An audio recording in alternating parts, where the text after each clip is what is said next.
تمام دوستوں کے لیے میرا عید کا پیغام۔ رمضان خیریت سے مکمل ہوا۔ سچ تو یہ ہے کہ اس بار کے روزے بہت اچھے گزرے، موسم بھی خوشگوار رہا اور اللہ کا خاص فضل شامل حال رہا۔ حتی الامکان یہی کوشش رہی کہ روزے کی حرمت کا پورا خیال رکھا جائے۔ اللہ تعالی ہماری عبادتوں کو اپنی بارگاہ میں قبول فرمائے، نادانی میں ہونے والی کوتاہیوں کو معاف فرمائے، ہمیں بہترین اجر سے نوازے اور ہمیں آئندہ رمضان بھی نصیب فرمائے، آمین۔ رمضان تو گزر گیا، مگر اس پورے مہینے میں دل بارہا اپنے ان مسلمان بھائیوں، بہنوں، ماؤں، بزرگوں اور معصوم بچوں کے لیے اداس رہا جو جنگ اور مصیبتوں میں گھرے ہوئے ہیں، جن کے پاس نہ چھت ہے، نہ کھانے کو کچھ، نہ پینے کو پانی اور نہ ہی زندگی کی بنیادی سہولیات میسر ہیں۔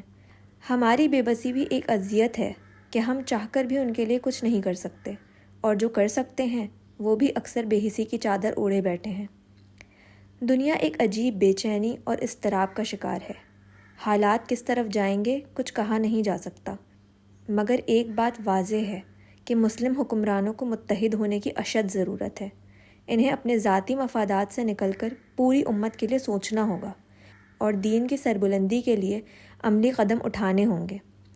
علامہ اقبال نے اسی اتحاد کی تصویر یوں کھینچی تھی: ایک ہو مسلم حرم کی پاسبانی کے لیے، نیل کے ساحل سے لے کر تابہ خاک کاشغر۔ مگر افسوس کہ امت آج بھی نفاق کا شکار ہے، اور یہی نفاق ہماری بدحالی کی ایک بڑی وجہ بن چکا ہے۔ ان حالات میں جب ہم اپنے ملک کے حالات پر نظر ڈالتے ہیں تو دل مزید بوجھل ہو جاتا ہے۔ قید و بند کی صعوبتیں، کارکنان کی مشکلات اور ان میں سے بعض کی جانوں کا ضیاع، یہ سب دل کو مزید رنجیدہ کر دیتا ہے۔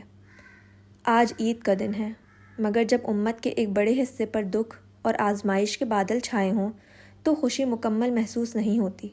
اللہ سے دعا ہے کہ آنے والی عید ایسی نہ ہو۔ اللہ کرے اگلی عید ہم سب کے لیے سکون، عافیت، راحت اور خوشیوں کی نوید لے کر آئے، آمین ثم آمین یا رب العالمین۔ آپ سب کو دل کی گہرائیوں سے عید مبارک۔